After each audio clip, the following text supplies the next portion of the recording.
నమస్కారం సిటీ వార్తలకు స్వాగతం. ముందుగా ముఖ్యాంశాలు. రైల్వే ప్రాజెక్టులు నగరాభివృద్ధిపై కేంద్ర మంత్రి పెమ్మసాని సమీక్ష. 90 గృహాలు తొలగిస్తే 3 వంతెనల దగ్గర మురుగునీటి సమస్య పరిష్కారం అవుతుందని వెల్లడి.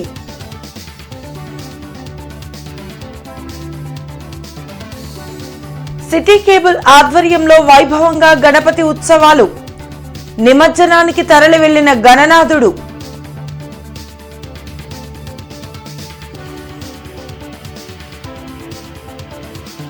భక్తి శ్రద్ధలతో వినాయక చవితి వేడుకలు. ప్రత్యేక పూజలు జరిపిన భక్తులు.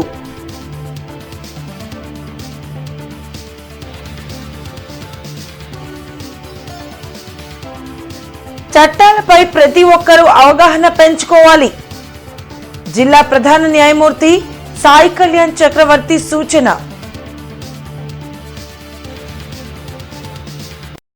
రైల్వే ప్రాజెక్టులు, ప్రధానమంత్రి ఆవాస్ యోజన, ఇంటి స్థలం పట్టాల క్రమబద్దీకరణ తదితర అంశాలపై అధికారులతో కేంద్ర సహాయ మంత్రి పెమ్మసాని చంద్రశేఖర్ సమీక్షా సమావేశం కలెక్టరేట్లో నిర్వహించారు.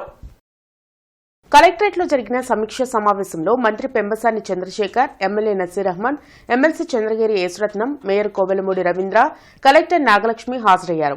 మంత్రి పెమ్మసాని రైల్వే ప్రాజెక్టుల అనుమతులపై, హౌసింగ్ స్కీమ్ కు సంబంధించిన విషయాలపై ఆయా శాఖల అధికారులను వివరాలు అడిగి తెలుసుకున్నారు. ఈ కార్యక్రమంలో DRO Khajavali, RDO, railway, housing శాఖల ఉన్నతాధికారులు పాల్గొన్నారు.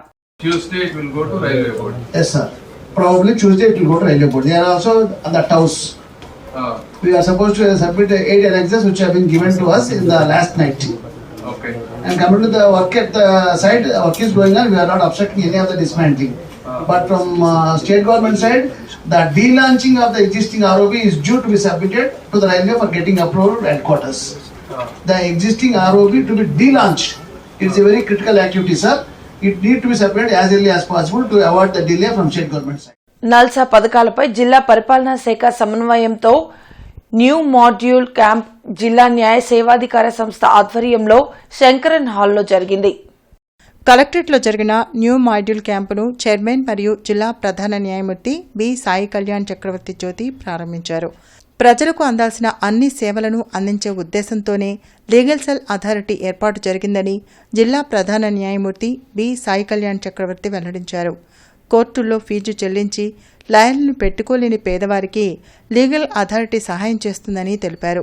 ప్రభుత్వం నుంచి ఎన్ని లక్షలు వచ్చినా ఎవరికి వారు స్వయం కృషి చేయటం వల్లనే జీవితంలో ఎదుగుతారని చెప్పారు. అనంతరం అర్హులైన వారికి డిఆర్డీఏ తరపున 108 మందికి మెప్మా ద్వారా అర్హులైన మహిళలకు 71 లక్షల విలువైన 4 ర్యాపిడో ఆటోలను అందించారు.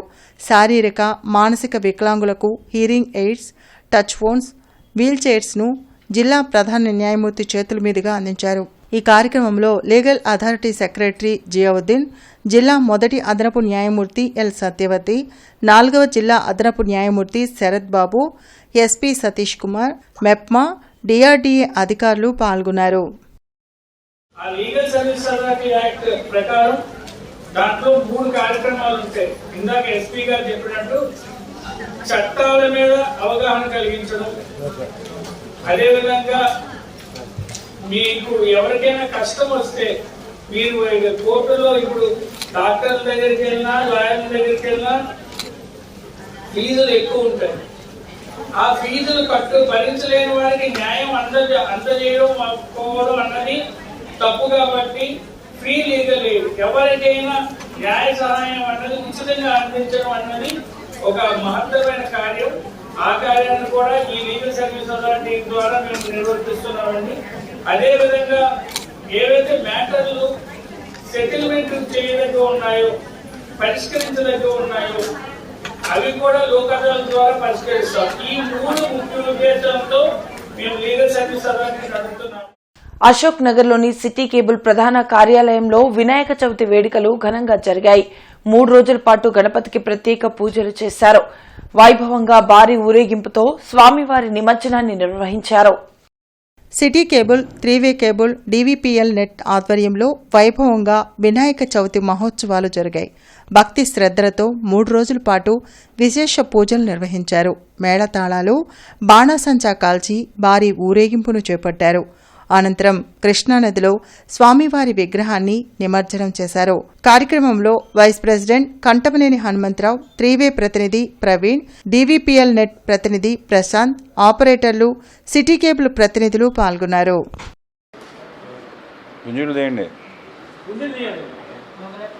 చెప్పండి. ఉల్లుట్ల గోత్రోద్భవస్య పరిపూర్ణానందనామ వయస ధర్మపత్ని వయసావడంభానాం. అమ్మ ఇంకెవరండి? సంవత్సరం దీర్ఘవాయు ఆయురారోగ్యైశ్వర్యాత్రస్తు మనోపక్షైకం శ్రీ వరసిద్ధి విఘ్నేశ్వర దేవత శిష్యాదేవి పరమేశ్వర అర్పితము.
తొంభై గృహాలు తొలగిస్తేనే 3 వంతెనల వద్ద మురుగునీటి సమస్య పరిష్కారం అవుతుందని మంత్రి పెమ్మసాని చంద్రశేఖర్ వెల్లడించారు.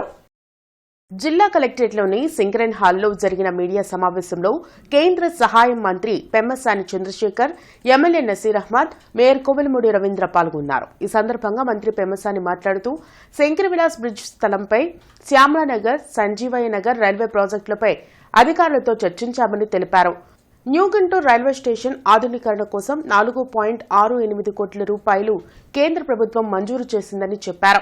గత ప్రభుత్వం 13,000 గృహాలు నిర్మాణం చేస్తే వాటిలో ఉండేందుకు ప్రజలు ఇష్టపడడం లేదని, వాటి ఆక్యుపేషన్ కోసం చేయాల్సిన పనులపై హౌసింగ్ అధికారులతో మాట్లాడడం జరిగిందని అన్నారు. 40-50 సంవత్సరాలుగా ప్రభుత్వ స్థలాల్లో నివాసం ఉంటున్న పేదలకు జీవో నెంబర్ 30 ద్వారా పట్టాలు ఇచ్చే ఏర్పాట్లు చేస్తున్నామని ఎమ్మెల్యే నసీర్ అహ్మద్ వెల్లడించారు. నగరం మొత్తం అందంగా తీర్చిదిద్దేందుకు మంత్రి పెమ్మసాని చంద్రశేఖర్తో కలిసి పనిచేస్తామని మేయర్ కోవెలమూడి రవీంద్ర తెలిపారు. ఎక్కడైనా సరే వర్షం హెవీగా పడ్డప్పుడు ఆటోమేటిక్ గా లోతట్టు ప్రాంతాలకు నీళ్లు వెళ్తాయి. ఇవన్నీ అంటే ఎప్పటి నుంచో గుంటూరులో ఓవరాల్ డ్రైనేజ్ సిస్టమ్ కానీ రకరకాల డ్రైన్ల మీద ఆక్యుపై చేయటం ఇవన్నీ ఉన్నాయి.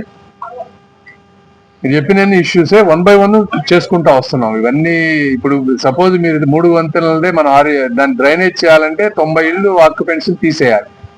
ఈ 90 మంది నిరుపేదలు, వాళ్ళు ఎక్కడా లేక వాళ్ళ పిల్లలు ఉంటారు, ఇవన్నీ ఉంటాయి. ఇవన్నీ వాళ్ళని చేయాలంటే ఆల్టర్నేట్ సైట్ చూపించాలి, కాంపెన్సేషన్లు ఇవ్వాలి, ఎవరు ఇవ్వాలి, ఎంత ఇవ్వాలి, వాళ్ళని ఒప్పించాలి. ఇవన్నీ టక్క మీరు అనుకున్నంత ఫాస్ట్ గా అవ్వు.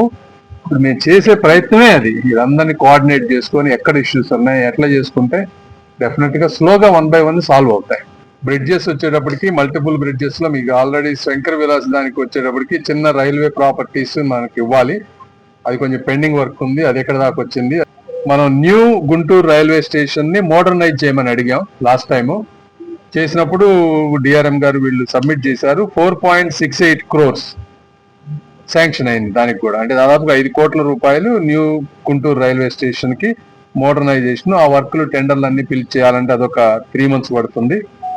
నగరంలో వినాయక చవితి ఉత్సవాలు అంగరంగ వైభవంగా జరుగుతున్నాయి. భారత్పేట 9వ లైన్లో గణేష్ ఫ్రెండ్ సర్కిల్ ఆధ్వర్యంలో ద్వాదశ గణపతి మహోత్సవాలు నిర్వహించారు. ఈ కార్యక్రమంలో భాగంగా అన్నదాన కార్యక్రమం చేపట్టారు. ఆదివారం లడ్డూ వేలంపాట, ఉట్టికొట్టే కార్యక్రమంతో పాటు వినాయక నిమజ్జన కార్యక్రమం నిర్వహించనున్నారు. 12 సంవత్సరాలుగా భక్తి శ్రద్ధలతో ఉత్సవాలు నిర్వహిస్తున్నట్లు కమిటీ ప్రతినిధులు తెలిపారు. కార్యక్రమంలో పగడాల గోపి, అశోక్, శ్రీనివాస్, నాగరాజు తదితరులు పాల్గొన్నారు. సంవత్సరం చేసినట్టుగానే ఈ సంవత్సరం కూడా 12వ గణపతి మహోత్సవాలు జరుగుతున్నాయి. గణేష్ యూత్ వారి ఆధ్వర్యంలో జరుగుతున్న ప్రతి సంవత్సరం ఈరోజు అన్నదానం జరుగుతుంది. రేపు పొద్దున బొమ్మ ఊరేగింపు జరుగుతుంది. రేపు నైట్ 31/8/2025 అంగరంగ వైభవంగా ఊరేగింపు జరుగుతుంది. 7 గంటలకి లడ్డు వేలం పట్టింది. ఈ అన్నదానం అంత విజయవంతంగా చేశారు. రేపు ఊరేగింపు అంత విజయం చేయాలని మనస్ఫూర్తి కోరుతున్నాను. పీవీకే నాయుడు కూరగాయల మార్కెట్ నిర్మాణంపై జీఎంసీ అధికారులతో కేంద్ర సహాయ మంత్రి పెమ్మసాని చంద్రశేఖర్ సమీక్షా సమావేశం నిర్వహించారు. కలెక్టరేట్లో జరిగిన సమీక్షా సమావేశంలో మంత్రి Pemmasani Chandrasekhar, MLA Naseer Ahmed, MLC Chandragiri Yesaratnam, mayor Kovelamudi Ravindra, collector Nagalakshmi, commissioner Puli Srinivasulu హాజరయ్యారు. ఈ సందర్భంగా పీవీకే నాయుడు కూరగాయల మార్కెట్ నూతన బిల్డింగ్ నిర్మాణంపై అధికారులతో పలు అంశాలపై చర్చించారు. త్వరలో మార్కెట్ బిల్డింగ్ నిర్మాణం ఓ కొలిక్కి వచ్చే అవకాశం ఉంది. ఈ కార్యక్రమంలో మార్కెట్ కమిటీ చైర్మన్ వడ్డాణం హరిబాబు, డిఆర్ఓ కాజావలి, షౌకత్ తదితరులు పాల్గొన్నారు. పండరిపురంలోని సాయిబాబా గుడి వద్ద మహారాజా బాయ్స్ ఆధ్వర్యంలో ద్వితీయ గణపతి ఉత్సవాలు ఉత్సాహంగా జరుగుతున్నాయి. గణపతి హోమంలో కమిటీ సభ్యులతో పాటు స్థానిక భక్తులు పాల్గొన్నారు. సెప్టెంబర్ 3న స్వామివారి నిమజ్జన కార్యక్రమాన్ని నిర్వహించనున్నట్లు కమిటీ ప్రతినిధులు తెలిపారు. ఈరోజు గణపతి హోమం నిర్వహించాము. దీనికి సహకరించిన భక్తులకి, మా కమిటీ సభ్యులందరికీ ధన్యవాదాలు. రేపు ఆదివారం 31వ తారీఖు స్వామివారి అన్నప్రసాద కార్యక్రమం జరుగుతుంది. అందరూ విచ్చేయవలసిందిగా కోరుచున్నాం. మరియు 3వ తారీఖు బుధవారం సాయంత్రం 5 తర్వాత నిమజ్జన కార్యక్రమం జరుగుతుంది. కావున భక్తులందరూ విచ్చేసి జయప్రదం చేయాల్సిందిగా కోరుచున్నాం. సంగడిగుంట లాంచెస్టర్ రోడ్లోని వినాయకుని విగ్రహం వద్ద మహాగణపతి యూత్ ఆధ్వర్యంలో అన్నదాన కార్యక్రమం నిర్వహించారు. ఈ కార్యక్రమానికి ముఖ్య అతిథిగా డిప్యూటీ మేయర్ షేక్ సజీలా మరియు మాజీ standing committee chairman Shaik Shaukat పాల్గొన్నారు. కూటమి ప్రభుత్వ టీడీపీ నాయకులు, జనసేన నాయకులు, బీజేపీ నాయకులు తదితరులు పాల్గొన్నారు.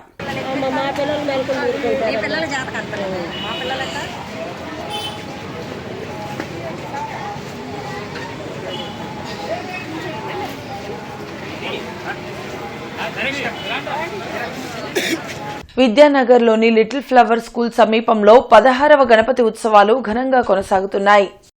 సెప్టెంబర్ 4 వరకు ప్రతిరోజు లంబోదరుడికి విశేష పూజలు నిర్వహించనున్నారు. స్థానికుల సహకారంతో గత 16 ఏళ్లుగా వినాయక చవితి ఉత్సవాలను నిరాటంకంగా నిర్వహిస్తున్నట్లు కమిటీ ప్రతినిధులు తెలిపారు. స్వామివారి నిమజ్జనం కార్యక్రమంలో భక్తులు విశేషంగా పాల్గొనాలని కోరారు. ఇది నిన్న వినాయక చవితి రోజు స్టార్ట్ చేసినటువంటి ఉత్సవాలు 4వ తారీఖు వరకు, రేపు సెప్టెంబర్ 4వ తారీఖు వరకు చేసుకొని 4వ తారీఖు నాడు నిమజ్జనం జరుగుతుంది. ఈ నిమజ్జనానికి భారీ ఎత్తున అన్నసంతర్పణ జరుగుతుంది. నగర ప్రజలందరూ కూడా ఈ కార్యక్రమానికి వచ్చి అన్నసంతర్పణలో పాల్గొని దేవుడు ఊరేగింపులో పాల్గొని స్వామివారిని నిమజ్జన కార్యక్రమంలో సహకరించి రావాల్సిందిగా గుంటూరు నగర ప్రజలని, ముఖ్యంగా విద్యానగర్ ప్రజల్ని మేము కోరుకుంటున్నాం కమిటీ తరఫున. మానవతా స్వచ్ఛంద సేవా సంస్థ ఆవిర్భావ దినోత్సవం సందర్భంగా జేకేసీ కళాశాల విద్యార్థులతో కలిసి మానవతా సంస్థ సభ్యులు గుంటూరులో శాంతి ర్యాలీ నిర్వహించారు. యుద్ధం వద్దు, ప్రపంచ శాంతి వర్ధిల్లాలి, ఐకమత్యం వర్ధిల్లాలి, కులమత ప్రాంతీయ ద్వేషాలు నశించాలని విద్యార్థులు, ఉపాధ్యాయులు, మానవతా సభ్యులు నినాదాలు చేస్తూ జేకేసీ కళాశాల నుండి బయలుదేరి రింగ్ రోడ్ నుండి గుజ్జునుగుళ్ల సర్కిల్ నందు శాంతి ప్రతిజ్ఞ చేశారు.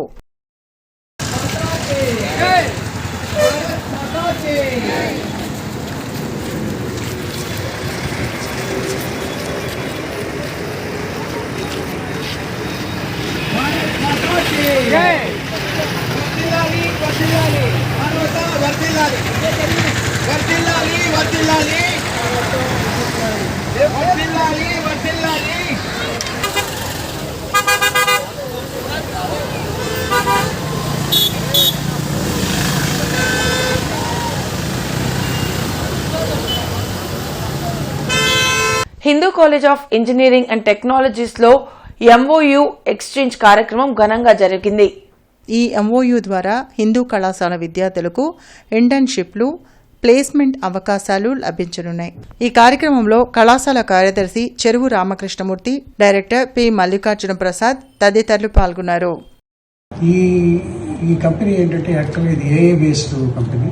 అంటే ఏఏ ఫర్ కోర్ బ్రాంచెస్, అంటే సివిల్ బ్రాంచ్ వాళ్ళు, మెకానికల్ బ్రాంచ్ వాళ్ళు ఏఐని ఎలా వాడుకోవచ్చు అనే దాని మీద బాగా వర్క్ చేస్తున్నారు.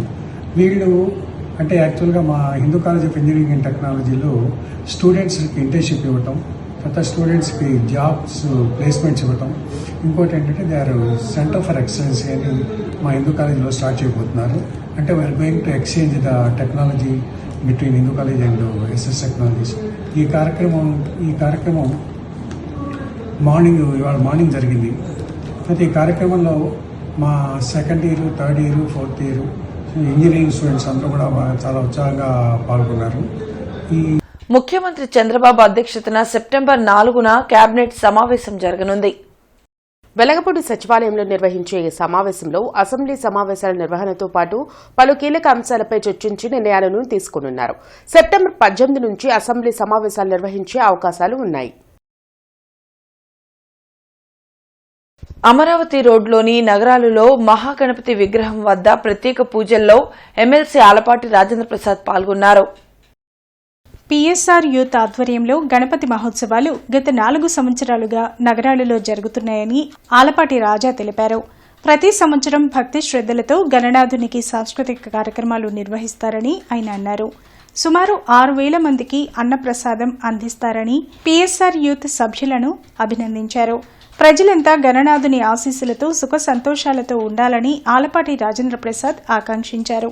కార్యక్రమంలో సంతోష్ రెడ్డి, బట్టు అశోక్ కుమార్, శశి, గణపతి, పవన్ సాయి, కిరణ్, దేవ, నాగేశ్వరరావు తదితరులు పాల్గొన్నారు. ప్రత్యేకంగా ప్రతి సంవత్సరం కూడా 6,000 మందికి దాదాపు 6,000 నుంచి 7,000 మంది ఈ యొక్క విగ్రహం దగ్గర పూజించుకుంటూ దేవుణ్ణి కొలుచుకుంటూ భోజనం చేసి ప్రసాదాలను అందుకొని వెళ్ళటం అనేది ఒక విశేషం. ఇదే విధంగా ప్రతి సంవత్సరం కూడా ఇలాంటి కార్యక్రమాలు జరగాలి. మనందరికీ తెలుసు, విఘ్నాలు కలగకుండా ఉండాలంటే విఘ్నేశ్వరుడిని మనం పూజించుకుంటూ ఉంటాం. కొరటిపాడులో కార్తికేయ యూత్ ఆధ్వర్యంలో 3వ గణపతి ఉత్సవాలు వైభవంగా కొనసాగుతున్నాయి. సెప్టెంబర్ 14 వరకు ప్రత్యేక పూజలు, హోమాలు నిర్వహించనున్నారు. భారీ సెట్టింగ్తో ఏర్పాటు చేసిన విఘ్నేశ్వరుడి మండపంలో స్వామివారిని దర్శించుకునేందుకు భక్తులు తరలివస్తున్నారు.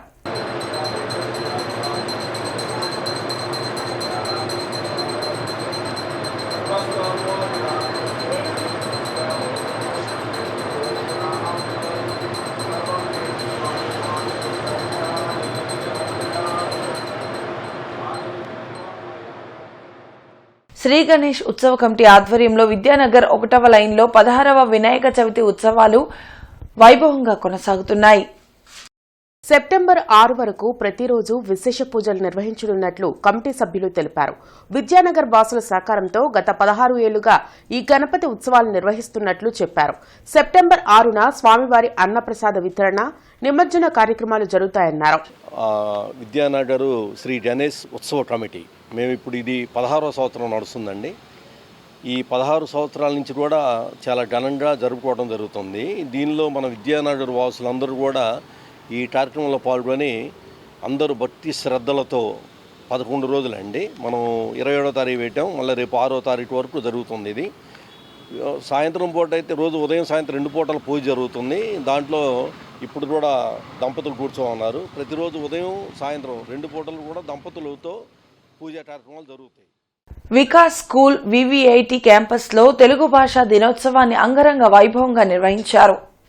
తెలుగు భాషను ప్రజలందరికీ సులభంగా అందించేందుకు గొప్ప కృషి చేసిన వ్యక్తి గిడుగు వెంకట రామ్మూర్తి పంతులు గారని తెలిపారు. ఆయన భాషావేత్త మాత్రమే కాక అనేక భాషలను కూడా సులభంగా మాట్లాడగలిగేవారన్నారు. అక్షరాస్యులు, నిరక్షరాస్యుల మధ్య ఉన్న భాష అంతరాన్ని తగ్గించడానికి సంభాషణల్లో సులభమైన తెలుగు వాడాలని ప్రోత్సహించారు. అందుకే ప్రతి సంవత్సరం ఆగస్టు 29వ తేదీన గిడుగు వెంకట రామ్మూర్తి జయంతిని తెలుగు భాషా దినోత్సవంగా జరుపుకుంటున్నామని తెలిపారు. ఈ సందర్భంగా వికాస్ స్కూల్ విఐఐటి క్యాంపస్లోని విద్యార్థులు గిడుగు వెంకట రామ్మూర్తి గారి ఉపన్యాసాలిచ్చారు. 1వ తరగతి నుండి 10వ తరగతి వరకు విద్యార్థులు పొడుపు కథలు, గేయాలు, చిలిపి ప్రశ్నలు, పద్యాలు, చిత్రలేఖనం మరియు తెలుగు భాష గొప్పదనాన్ని తెలిపే పాటలను ప్రదర్శించారు. అదేవిధంగా 1వ మరియు 2వ తరగతి విద్యార్థులకు పద్యాల పోటీలు, 3వ నుండి 5వ తరగతి విద్యార్థులకు వ్యాసరచన పోటీలు, 6వ తరగతి నుండి 10వ తరగతి విద్యార్థులకు క్విజ్ పోటీలు నిర్వహించారు. వ్యాసరచన మరియు క్విజ్ పోటీలో విజయం సాధించిన విద్యార్థులకు డైరెక్టర్ రోజశ్రీ మరియు ప్రధానోపాధ్యాయులు వి ప్రమీల బహుమతులను అందజేశారు. ఈ సందర్భంగా వికాస్ విద్యా సంస్థల డైరెక్టర్ దండా పవన్ కుమార్ మాట్లాడుతూ తెలుగు భాష కోసం కృషి చేసిన గిడుగు వెంకట రామమూర్తి గారి పుట్టినరోజున వికాస్ స్కూల్లో జరపడం ఆనందంగా ఉందని అన్నారు. ఈ కార్యక్రమంలో ఉపాధ్యాయులు, విద్యార్థులు ఉత్సాహంగా పాల్గొన్నారు.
ఆర్టీఓ కార్యాలయం దగ్గరలోని అన్నా క్యాంటీన్ను కమిషనర్ పులి శ్రీనివాసులు పరిశీలించి ఆహారం తీసుకుంటున్న వారితో మాట్లాడి సిబ్బందికి తగు ఆదేశాలు జారీ చేశారు. జీఎంసీ పరిధిలోని అన్నా క్యాంటీన్లో పరిశుభ్రత పాటిస్తూ ఆహారం నిర్దేశిత సమయపాలన పాటిస్తూ అందించాలని కమిషనర్ అక్షయ్ పాత్ర సిబ్బందిని ఆదేశించారు. నెలాఖరు నేపథ్యంలో గుంటూరు సర్కిల్ పరిధిలో విద్యుత్ బిల్లులు చెల్లించేలా ప్రత్యేక కౌంటర్లు ఏర్పాటు చేసినట్లు పర్యవేక్షక ఇంజనీర్ చల్లా రమేష్ తెలిపారు. ఆదివారం సెలవు రోజు అయినా కూడా విద్యుత్ బిల్లులు చెల్లించేలా కౌంటర్లు పనిచేస్తాయని, సర్కిల్ పరిధిలోని అన్ని విద్యుత్ రెవెన్యూ కార్యాలయాలు అందుబాటులో ఉంటాయన్నారు. ఇవి ఇప్పటివరకున్న అప్డేట్స్. మరిన్ని అప్డేట్స్ తో మళ్ళీ కలుద్దాం. అంతవరకు సెలవు. నమస్కారం.